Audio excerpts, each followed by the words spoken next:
Welcome everybody to the first video of my channel Rooster Journeys. With this channel I want to share my experiences and my passion for traveling with you and hopefully show the whole world to you. Behind me you can see the symbol of my hometown Denizli.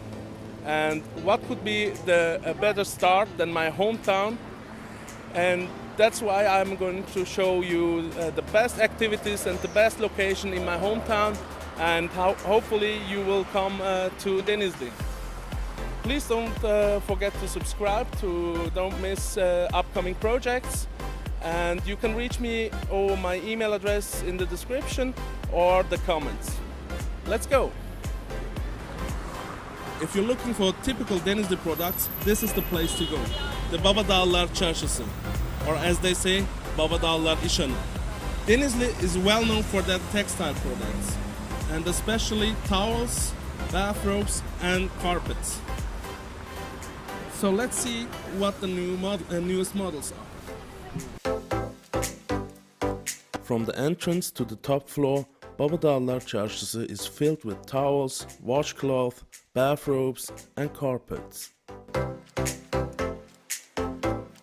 A famous quote of İlhan Canbaba at both entrances admonishes the traders to behave. Enter the bazaar in the name of God. Don't you weigh 1 kilo less, and don't you measure 1 meter too short. The one who serves for justice serves for society. Remember these words. Don't you take them lightly. Don't you get greedy in the heat of trading, and don't you forget the humanness.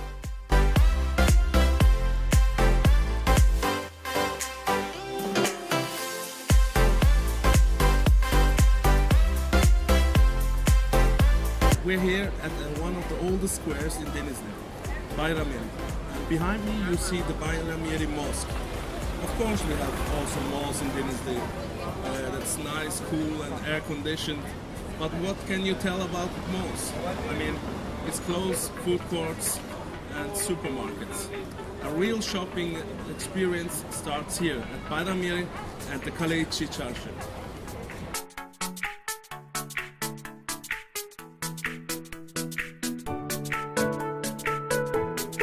We start at the Bayram Yeri Mosque and walk through the alley of goldsmiths and enter the Kale çarşısı, which means the market inside the castle.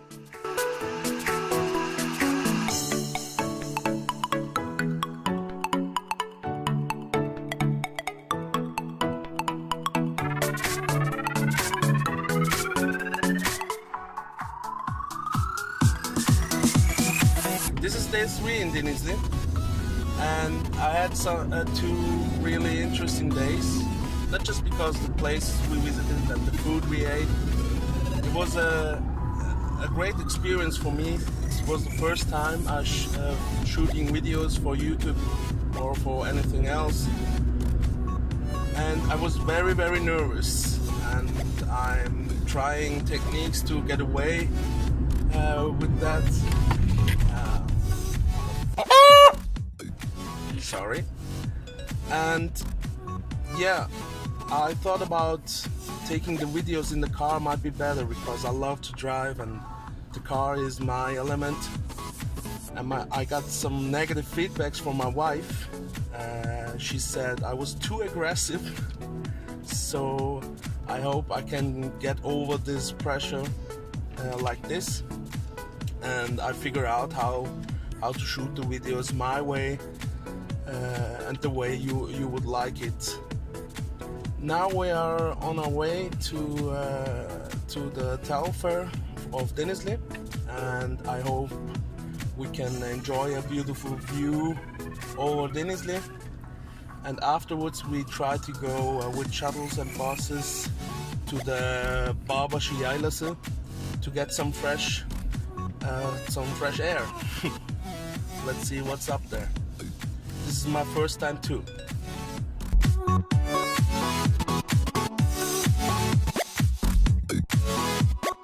With the car we reached an altitude of 300 meters and can already enjoy a beautiful view.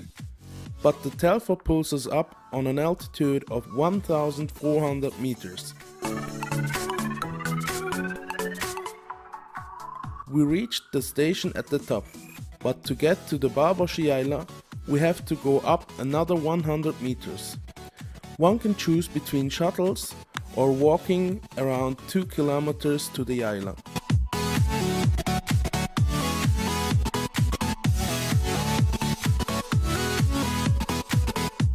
After a short walk, we reached Bağbaşı yaylası,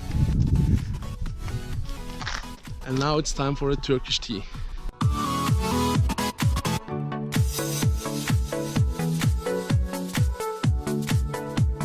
For a nice afternoon at the Bağbaşı yayla, I would recommend you to take your own food and beverages with you. A nice picnic under a tree is way better than what we did. Sadly, the cafe has not much to offer.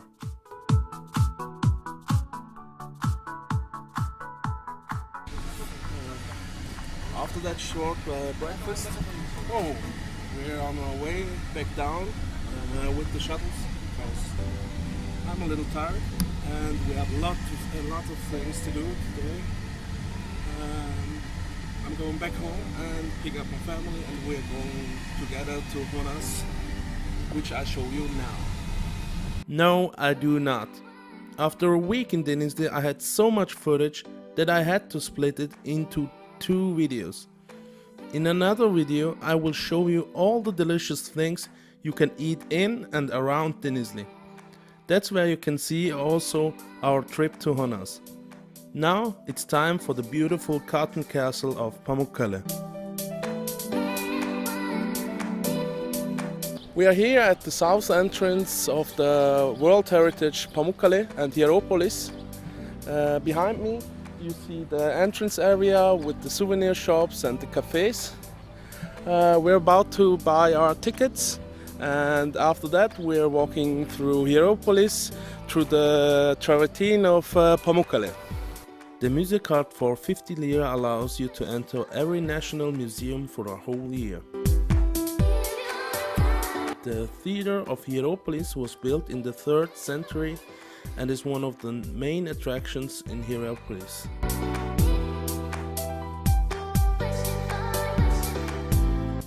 I took a short break in the shadow on the way to the amphitheater, and we're going up the hill now to see the theater, and afterwards we come back from the same route through the Hieropolis and to the travertines, where we have an amazing view, hopefully.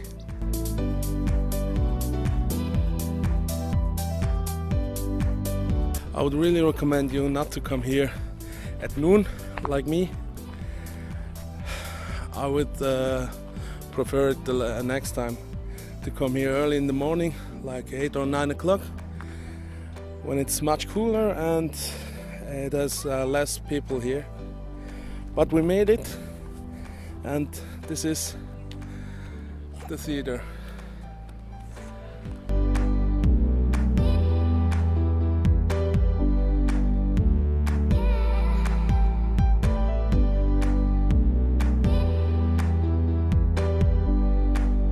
We walked down the hill on the other side of the theater through this beautiful historical place. We head towards the travertines, but first we stopped at the ancient Roman bathhouses, which were restored in the 80s and turned into museums. Now they exhibit different things they found during the excavations.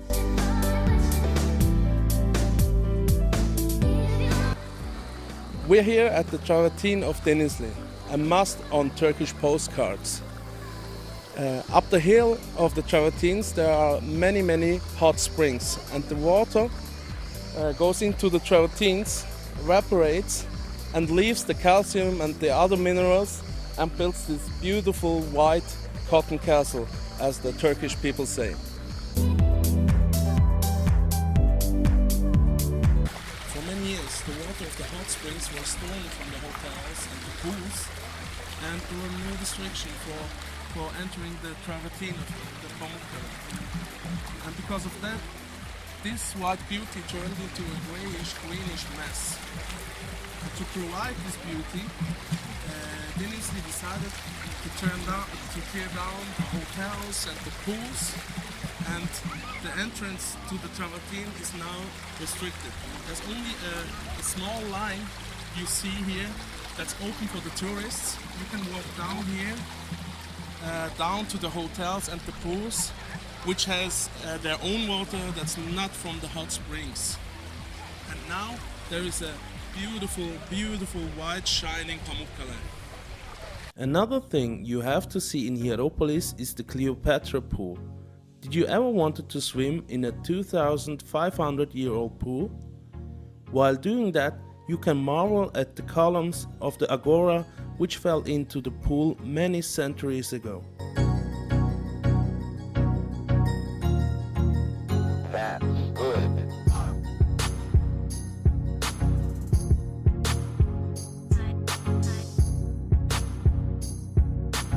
After my hot exploration of Pamukkale and Hieropolis, I came here to Karahayıt.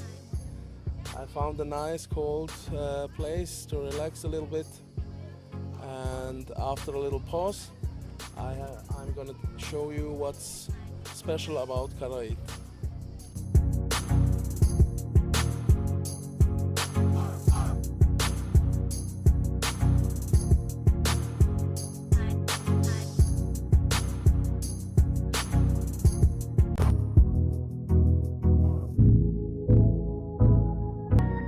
The water from the hot spring of this little hill goes down into the travertines, much like in Pamukkale. After the evaporation, the iron-bearing minerals that's left behind forms, because of the oxidation, these red and green travertines. After we wash our faces with that hot spring water, we eat a late lunch in this bazaar of Karahayıt. After a short drive of like 20 minutes, we're here at the ancient Greek city Laodikya, and this is the first time for me too, so I'm excited to see how it looks like, but I'm also very happy that the day is going to end now, because I'm really tired.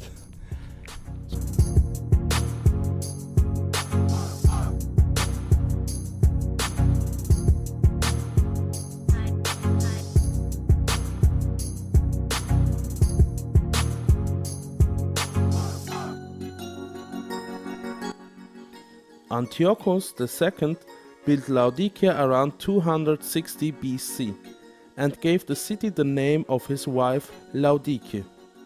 Laodikya is situated south of the river Lycos, and you can see Pamukkale from far away before you turn right and walk towards the big theater that was digged into the ground.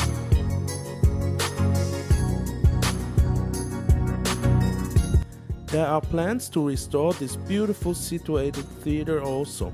Time will show. There are many excavation and restoration projects going on, which need time as well as money. That's why some parts of Laodikya are closed for visitors, to not disturb the excavation and to provide sensitive discoveries.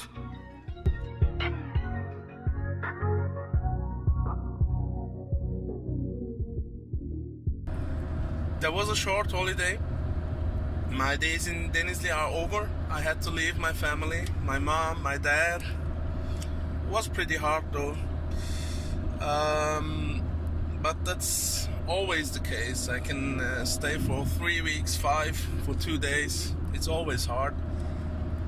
I'm on my way to Izmir now. My flight is from the Adnan Menderes airport. But I'm very early on the way today. First of all, because I'm a rooster, and second, I want to show you some spots between Denizli and Izmir.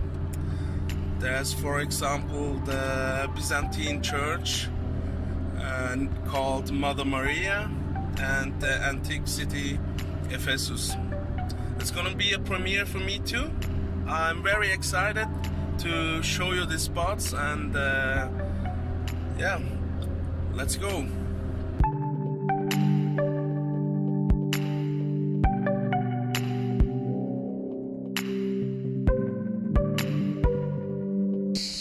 we parked our car up the hill, and then we walked down a little down the hill to the main entrance, past some souvenir shops and cafes, and we are now in front of the church.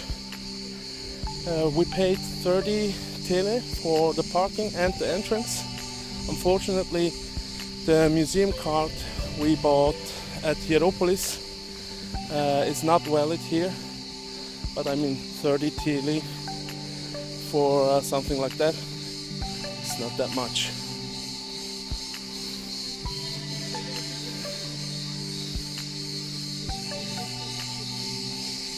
It's smaller than I thought. Let's see what's inside there. Now we reached the chapel that used to be the house of Mother Mary. That was turned into a chapel in Selçuk. It was smaller than I thought, but if you think about that, that was her home. It makes sense. It was not possible to take photos or shoot videos inside. That's why I want to give you some information here outside. Behind me you see a picture of the altar inside, where it's believed that Mother Mary is buried, and underneath it there are some quotes out of the Quran, where it's spoken about Mother Mary, the mother of Jesus, and Jesus himself.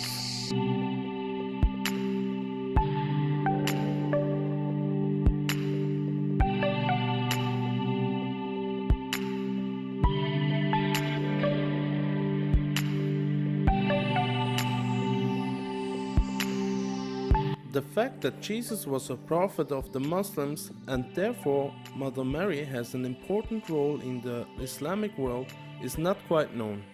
To remember the Christian pilgrims, they wrote these quotes under the photo of the altar.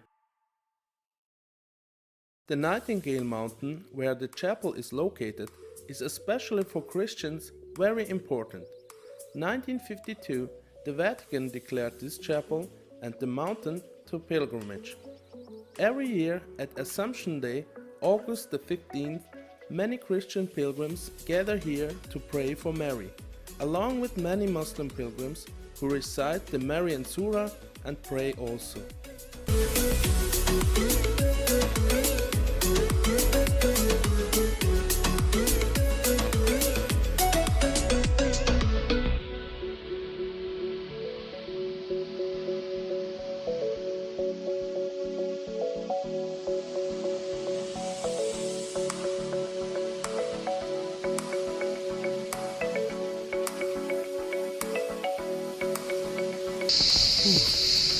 It's another hot day in the west of Turkey, and looks like I do the same mistake like in Hieropolis, even though I told you not to come at noon to Hieropolis.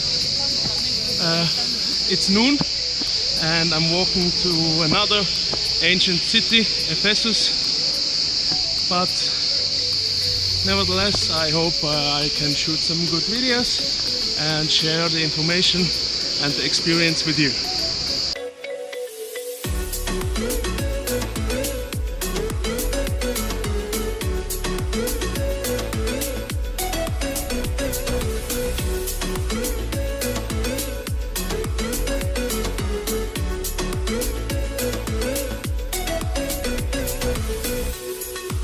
After a short walk from the entrance, I discovered this beautiful shining theater. It's not as big as the one we saw in Hieropolis, but it was beautifully restored and shines in the burning hot sun.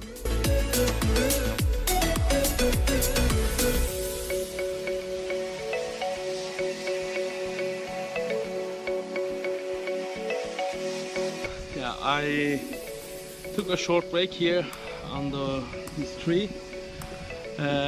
Looks like this theater is the main attraction in this city, because it's the biggest building here. We're going down the hill now, there are coming a lot of tired people up. I hope it's not that far. There were some guys at the entrance with horse carriages. They told me that it takes like 4 or 5 hours to go at the other end and back, but I didn't believe them, and I told them that I want to walk, and yeah, let's see how difficult it is. And I hope it's not that hot, because I have a little sunburn. The little theater was just the beginning of a gigantic ancient city. I realized that while walking through this gate. Honestly saying, this is one of the most impressive antique cities that I have ever seen. In front of us we see one of the oldest libraries of the world, the Celsus Library. Unfortunately, only the big entrance has made it to this day and could have been restored. Celsus willed 25,000 denarius to build a gigantic library and fill it with books.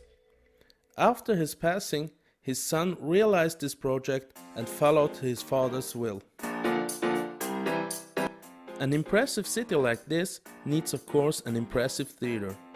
How could I have ever known that the one at the entrance was just a side stage? Top to bottom, the height of this theater is 38 meters and the diameter is 154 meters.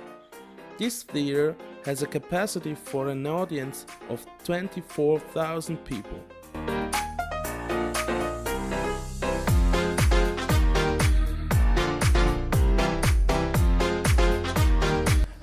We are here at the same spot like in the beginning, taking a short break in the shadow. I'm really tired, and it was a lie that the theater is the only thing or the main thing in Ephesus. Like I said, this is my first time here. You saw the big library and the even bigger theater, the Agora. It's a beautiful place. I really recommend everybody who's in ancient stuff to visit Ephesus, especially in combination with the Chapel of Mary. We had like an hour and 15 minutes to do the whole tour. We were really fast, I have to admit, because we have a flight to catch. But that you need 4 or 5 hours, that's totally a lie, and it's totally manageable to walk the whole tour through Ephesus and back. So I hope you enjoyed this tour through Ephesus, and you consider to come here if your flight is from Izmir. The time is over. I'm flying back to Zurich now. I hope you enjoyed the video. It was a great experience for me. I'm waiting for the comments of you. If you liked the video, please don't forget to subscribe to get all the upcoming projects. If you want to know where I actually am before the videos come out, you can also follow me on Instagram. So let's go. Bye.